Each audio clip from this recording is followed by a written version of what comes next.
Hey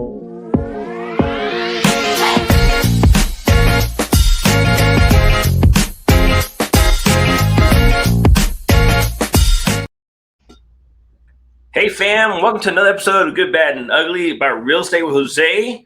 Got another good guest for you, my friend Joshua. Woo-hoo! How's it going, Josh? I'm doing great, Jose. How are you doing, brother? I'm doing fantastic. I got you to spend some time with me, so life is good.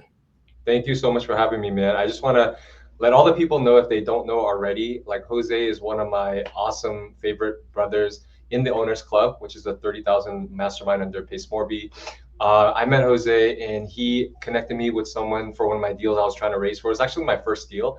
And he just connected me with that person. He didn't ask for anything and he was so helpful. And that person's been such, we've done multiple deals since that. So Jose, thank you for just being such a great connector. And also I really appreciate how you really keep it real. That's why I think the name of your podcast, The Good, the Bad, and Ugly, is perfect, because when I heard Jose talk about his deals, he's so real and transparent, which is unlike most people who kind of just talk about the positives. So thank you, Jose. I appreciate you, brother. Well, thank you, man. I appreciate that. And I've definitely benefited from you, if not anything, being inspired, some of the stuff that you're doing, which I'm sure you're going to share here shortly. And then, you're a man of faith just like I am. So that helps me to keep pushing forward, seeing people of like mind and of like faith in this space. So absolutely, man. Jesus is at the center of everything we do. We do everything for his glory to help people. So absolutely. I'm glad we're aligned there. Yeah. So on that note, I'm going to give you the floor and just tell everybody a little bit about yourself. Tell us about your journey in real estate and go from there. Yeah, so my background's in mortgage, been in there for like 19 years, and mortgage industry since COVID kind of has been declining, right? And then it was good. Like I just didn't really know what else to do, so I kind of did it. The money was okay, but I wasn't really passionate about it. But then when ChatGPT came out, I was like, okay, they're probably going to replace us soon or our market. So I was looking for and praying for something else, and last year in March, in a social media mastermind that I'm in, Pace Morby was a guest speaker. So Pace got me, blew my mind with the idea of creative finance. So I joined late March in Sub 2. And then I was in his funnel. So then I got on the Gator Method webinar, which is like the private money lending within Sub 2 community. And I joined that. And then next month I went to Squad Up Summit, like just brand new. And they introduced Owners Club, which is what we're in. And I just joined that. I didn't have the money. I put it all on like an Amex Blue credit card with no interest for 12 months. So it was kind of stressful and risky, but it kind of led me to where I am today. So I'm glad, I felt like those were good choices.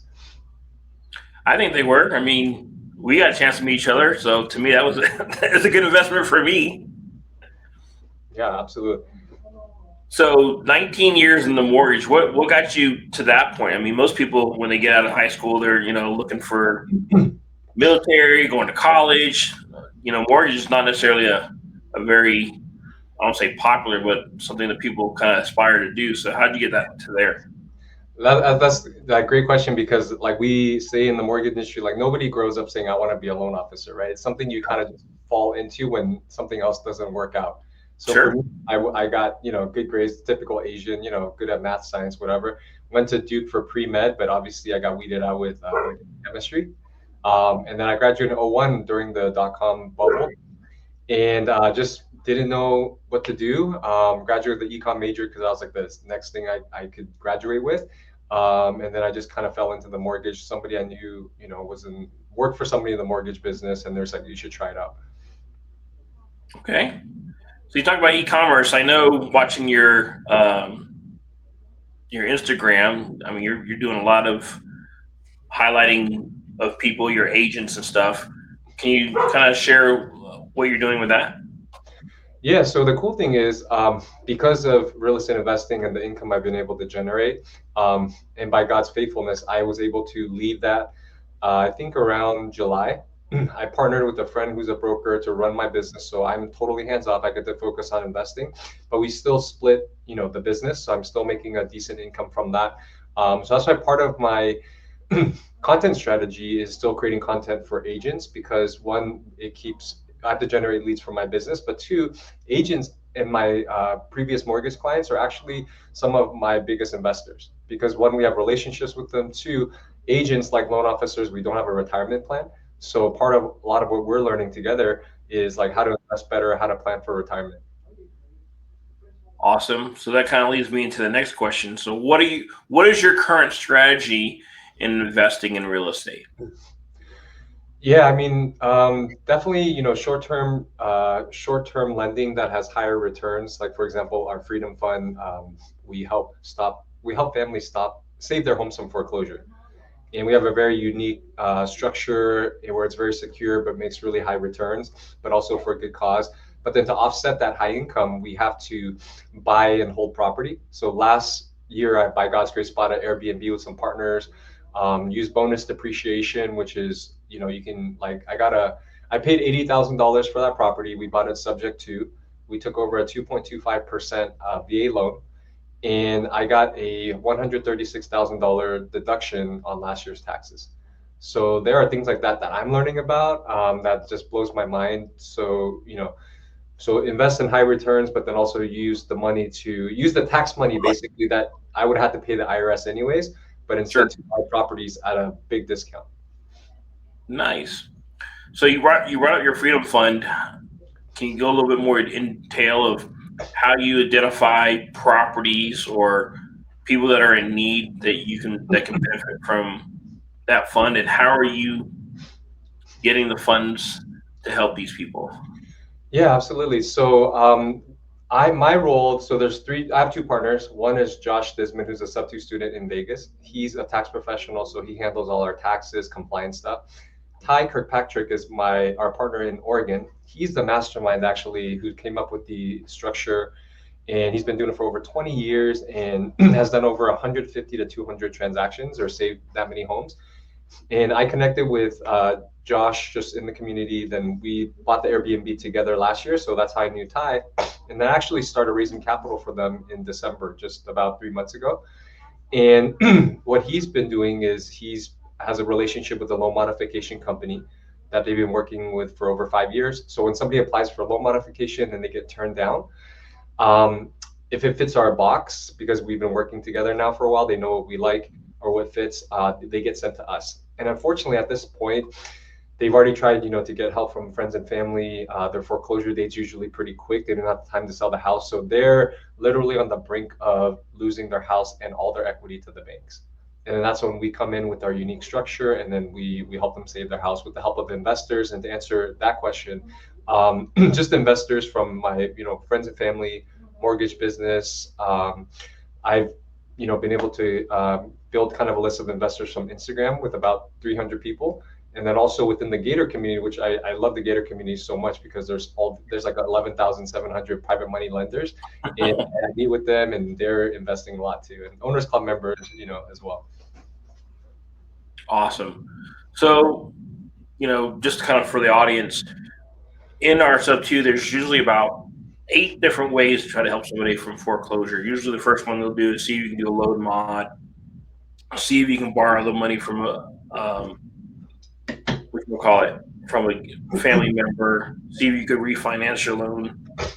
And then we start getting into some more creative solutions. So when Josh says, they pretty much are almost out of options, they've gone to at least the top four of the 8. Um, and then I'm assuming that's where you guys start getting into the creative of maybe a sub two type of deal, or how's that deal actually structured? Yeah, great question. So again, our unique structure is, let's say you have $1 million house. Hmm. Our requirement is you would need at least about 30 to 40% in equity. So let's say you have 30% equity, you have a $700,000 mortgage, $1 million house. What we do, we disclose to you all the fees and the whole process. So we're not here to take advantage of them, and which unfortunately some people do. But we're here to protect your equity and help you rebuild your life. So what we do, Jose, is if you agree to our process, the first thing we do is we take your house, we create an LLC specifically for that property that we control with the investors. We have you transfer your title into our LLC. And again, that's $1 million house. And then we come in and buy your house from the LLC with a 80% hard money loan at 800,000, and then we bring in investors funds for 200K for the down payment. So we take that $1 million, pay the LLC, that pays off your $700,000 mortgage, and you have 300,000 left in your equity. Does that make sense so far? So far, yep. Okay.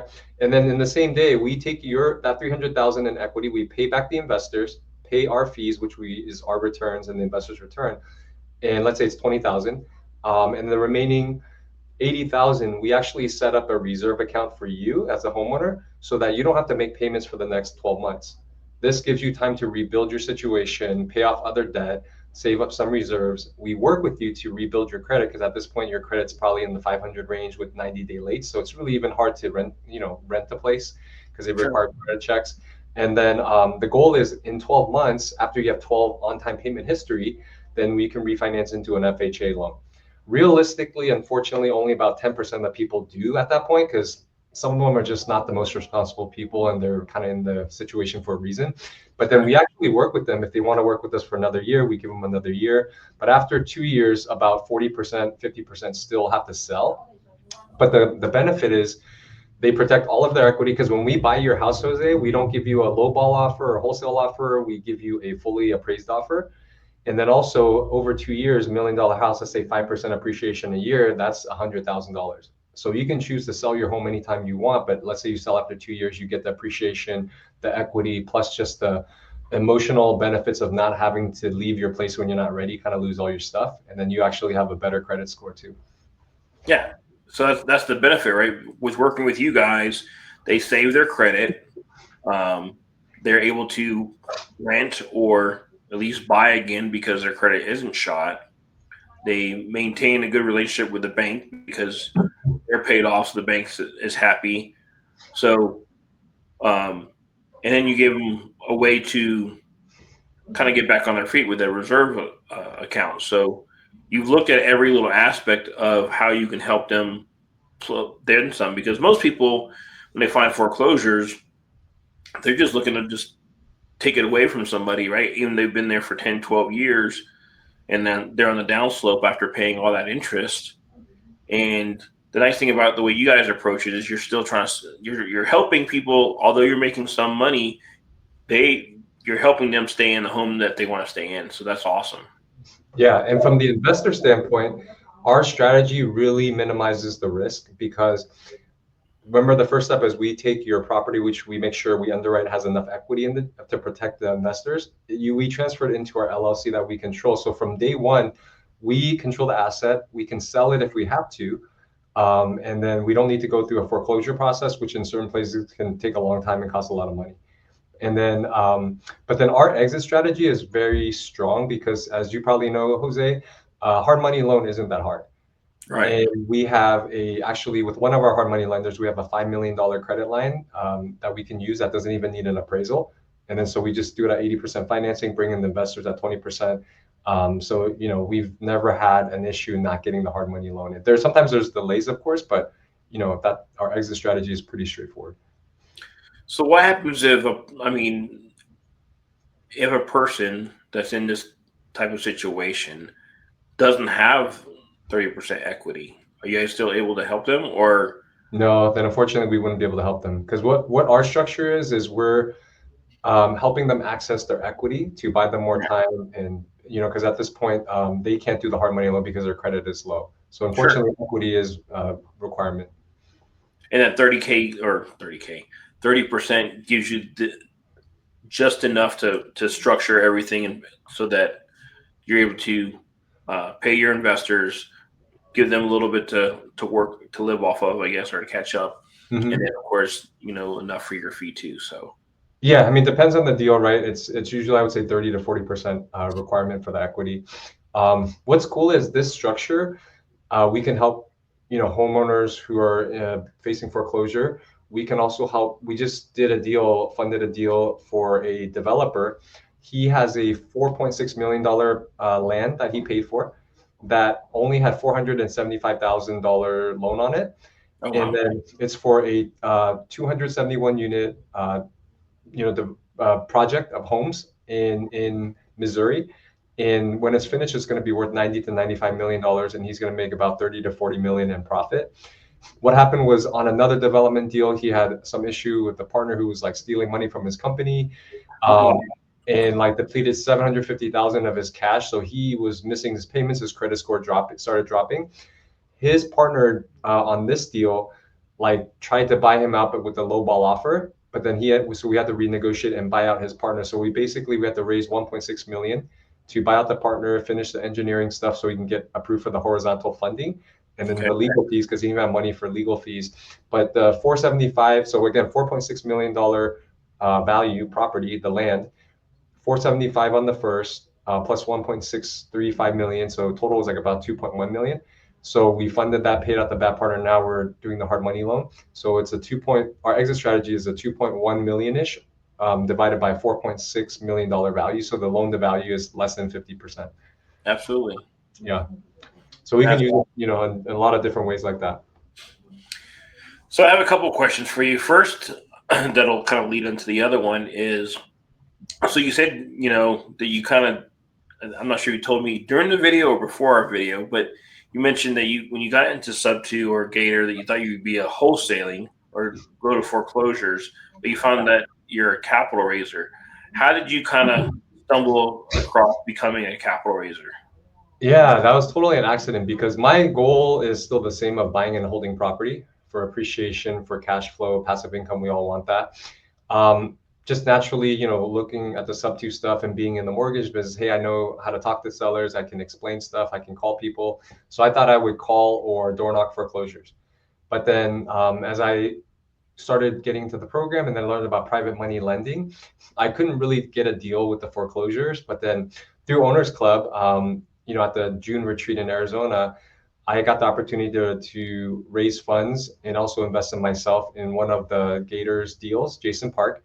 And this was a portfolio of 10 properties in Clarksburg, West Virginia. They needed $450,000, and it was supposed to be a 2-month hold for 10% flat. So I talked to my wife. I seemed like a good deal. I heard a lot of great things about Jason. I met with him. So I invested 200K with my own HELOC. And then I raised 100K from somebody from social media, from Instagram. And then the other 150 was from Travis Hall, Owners Club member. And I was actually able to fill that. And that was my first deal. And after that, the next week, they needed 1.6 million for something else. And then I just sent it out to my database and was able to raise 300K, all from social media. 200K from social and then 100K from a mortgage client. And then I was like, hey, this is like, okay, I'm able to do deals and it's cool. And then I just kind of just continued down that path. And what I've learned from about capital raising, kind of like Pace says, it's a really good skill because all the deals need money, right? Like you're doing deals, and anybody who's doing deals that's profitable, they're going to want to scale and do more. And at some point, they're going to run out of money, so they're going to need to use OPM or other people's money, and that's where they can come to me, like as a capital raiser, and if I can provide the liquidity. So number one, I love being a capital raiser because people bring me the deals, and I get pitch deals almost on a daily basis. Number two is I get to make money helping the investors make money. So of course I have to vet the deals and make sure it's good deal, good returns. But then they're usually really happy, and I'm able to help the operator who is happy because now they're able to do more deals and scale. And then like with the Freedom Fund, we're actually doing it for a good cause. We're able to help families or people in tough situations. So I've looked into capital raising myself, and what I've determined is when you have people that are willing to invest in deals, they're not necessarily investing in the deal that you're presenting them. They're investing in you as the capital raiser. Have you found that to be the same? Yeah, I mean, I hear this verbatim a lot of times. Like I present the deal, they're like, sounds pretty good, but you know what, Josh? We're gonna do it because we trust you. Most people aren't gonna aren't gonna take the time to underwrite the deal or really dig into it, or they may not even know how. So that's why I think as a capital raiser, your reputation and credibility is everything. Sure. And again, I'm far from perfect, but with my mortgage business, because I've been in business for a long time and I've tried to do my best and try to do the right thing the best I can. I've kind of built a certain level of trust with my mortgage clients, my realtors. So that's one advice I would say, like, I mean, you always want to do the right thing regardless and just be a person of integrity, kindness, and treat people well. But I think, it really does pay off dividends when it comes to capital raising. Gotcha. So, in capital raising, whether it be for a multifamily or even a single family, there are two different categories, right? You have your non-accredited and your accredited. And I haven't heard you mention that as you talk about raising money. Can you kind of do a quick synopsis of what the difference is between the two, and if that is a consideration for your Freedom Fund? Yeah, so there's different types of funds. One only accepts accredited investors, which there's different definitions, but um, in a nutshell, they have to invest at least $100,000. And to qualify, there's different ways. It's one of these, and one is they have to have at least $1 million in net worth besides their primary home, which is tough for most people. If they're single, they have to have made at least 200,000 a year in the last 2 years. If they're a couple, they have to have made 300,000 in the last 2 years. So these are generally people, with more money, higher income. If it's non-accredited, then you can accept, investments any amount down to like 1,000, 5,000, whatever you set. Gotcha. So the reason why I bring that up is because one of our previous guests, Stella Hahn, who is in charge of our co-owner creator of Fractional, is where I have my community where I'm trying to find people that maybe have a couple thousand or $5,000. They don't have 100,000 like you just said as an accredited investor. That Yeah. we can kind of pool our money together using staying in SEC laws so that we don't get in trouble, right? And now we can come as a group, whether it be just two or three of us or 20 of us, depending how much it ever takes or how much people are willing to get involved in the project. And now we could become investors in, like, say, your fund, but we're coming, instead of one of us with 5K, it's let's say 20 of us with 200K. Yeah. And on that note, like I debated, whether to do accredited or non-accredited, right? And some of the really big names in the fundraising world, and I won't mention them, said you should recommend working with accredited investors because he said if a deal goes sideways and you lose their money, they're not, because they have more money, they're not going to give you as much a headache or stress. Whereas if you, invest the money of someone who only has 20 grand, that money probably means more to them. So at first I thought that was wise, but then one day as I was kind of praying through it, my thought was yes, but the people who have only $5,000 or $10,000 are the people who need the high returns the most. Right. And so what I decided is to do non-accredited for that reason, and then also my vision for our fund with my partners is we want to try to give back the highest returns possible than other funds out there, because by giving more money back to people, that's the best way I can help people accomplish their own goals, whether it's buy a house or save up for a college fund or retire. And it actually comes from the gleaning principle in Deuteronomy in the Bible, where God says to the landowners, don't harvest to the edge of your fields, leave some crops for the foreigner, for the widows. And that's kind of the idea, right? Because I want to make money, of course, but I want to make it through scale and not by taking a bigger piece of the pie. I want to grow the pie bigger. So I Sure. think today people are savvy. They know whether or not they're getting value and a good deal. So if I can give them the biggest possible slice of the pie and people know and tell their friends, I'll make money through the scale. And that's why I want to call it the People's Fund. And my tagline is the Costco of funds, because I think that's Costco's business model, right? They're going to sell their hot dog and a drink for 150 and keep it that way and lose money, but they're going to make money from just, People keep coming to their store. yeah. So that's kind of our philosophy. So we'll see how it works. I love it. I love it. So normally I ask people, what's a good story and a bad story? So can you share a good story in your journey and maybe one that you learned a lot of very, very valuable lesson? Yeah, that's a good question. I mean, I think the most fulfilling thing besides the really good returns is just the people we get to help. Um, one of the deals that we closed in December, or we started in December, we closed in January, was an elderly couple in Delaware. They, had no options. They had no family, and the sheriff was being very aggressive with trying to evict them. And by God's grace, and because of our investors who came in and was able to stop the foreclosure, they were able to spend Christmas and the holidays in their home. If that had not happened, I don't know what would have happened. Maybe best case, they would have had to grab some stuff and go stay at a hotel. Worst case, they may have even been on the streets. Right.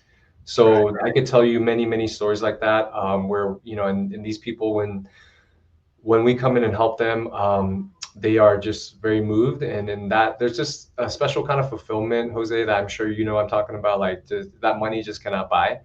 And then Right. also we are very just intentional. We want to love them, and we want to also introduce them to the gospel, because like Ty, my partner, and Josh, they were very passionate about that. And when people are at that point of kind of a rock bottom, kind of a foreclosure moment, they just seem to be more open to God. So then we definitely, want to at least share with them and give them the opportunity.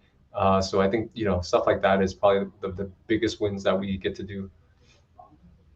What about a not so nice story?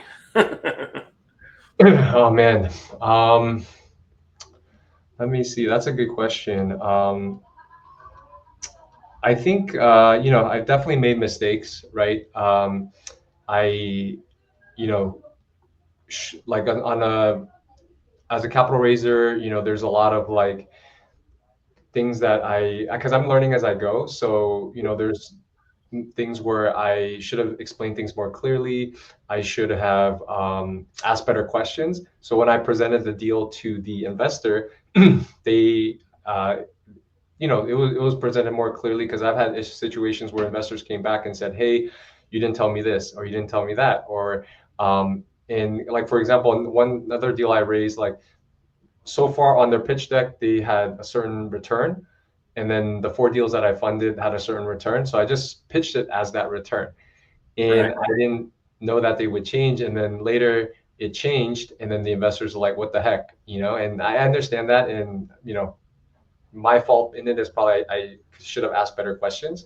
Um, so yeah, there's just definitely mistakes I've made that I'm learning from to become a better and better capital raiser. But I feel like with anything, the mistakes, I see as just a necessary learning lesson.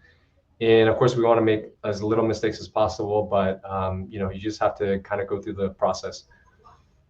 So, just a clarifying question. You said that you quoted a return to your investors that you were asking them to invest in whatever project you're working on.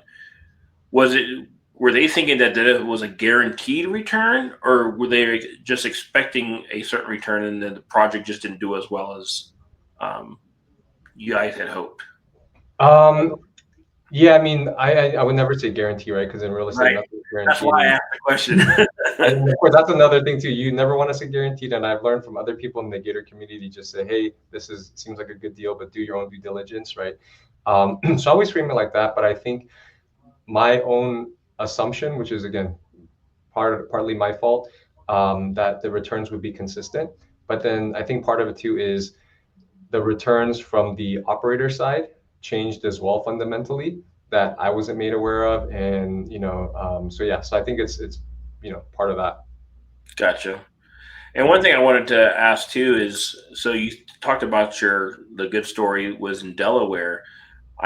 You're in California, correct? Los Angeles, yeah. So is the company that you three partner with when people are trying to do loan mods, are they a national company or are they a regional company? Because I mean, obviously Delaware is nowhere close to Los Angeles. So how are you able to find that deal? Yeah, so the loan mod, they get people from all over the country. And right now, we probably have like 13 deals in process. They're all over the different states. Okay. And let's see. Did that. If I wanted to get involved in that, like let's say that sounds like a um, great thing to get behind. How can I get involved with your fund, or how can I follow you? Yeah, so my Instagram handle is right here, Joshua at Joshua Sun 26. Just send me a DM. We're happy to share, some information with you, and we can hop on a Zoom to chat. And if you feel like there's something you're interested in and you want to try it out, our minimum is only $25,000. And our typical deal is 30 days, so it's pretty short term. So we want to give people the opportunity to, see what it's about. And if you feel like that's something that, brings joy to your heart to help families save their homes, then and rebuild, then absolutely. The need is so great, Jose. Like, for example, just in Vegas, there's 2,500 active foreclosure, 760 in Phoenix. And I mean, the number of deals we're doing is just a drop in the bucket. So there's basically more need than we can even handle. But part of it is our bandwidth of our team, but we're working on scaling. We've hired new people, but part of it too is we need just investors to come in and provide the capital. Gotcha. So, when we were in Boston, Pace said, what are your haves and what are your needs? So we know what you have. You have the ability to raise money. So what is your need? What can somebody help you in your mission or meet your Mount Everest? Yeah, I think just helping us spread the word of what we're doing, and then and being an investor so that we can do more deals. But my thing is I always want to help the person that I was. So I just started learning this stuff in March when I joined Sub2 about like income tax strategies, how to invest, how to save for retirement. And I'm in like 10 different coaching programs and masterminds about mindset, entrepreneurship, social media. And social media has been so key in everything I've been doing.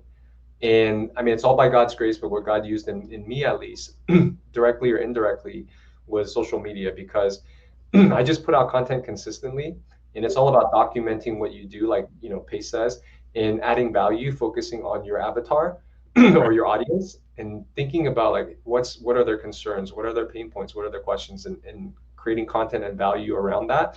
So that number one, you want to number one change their mindset. Number two, you want to change their behavior, because when you're able to change their mindset and behavior, that's when they get results. And when they get results and they have a transformed life, that's your best testimony.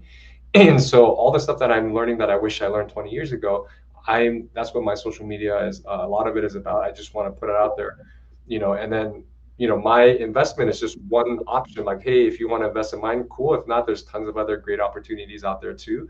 But my goal is to help people either leave their W-2 if they're not happy, utilize social media to build a business, make money, or even just if they have money but it's like making like 4% in a bank or 10% in the stock market or retirement, you can actually invest in stuff out there that's still relatively low risk that can give you a much higher return so you can accomplish your goals faster.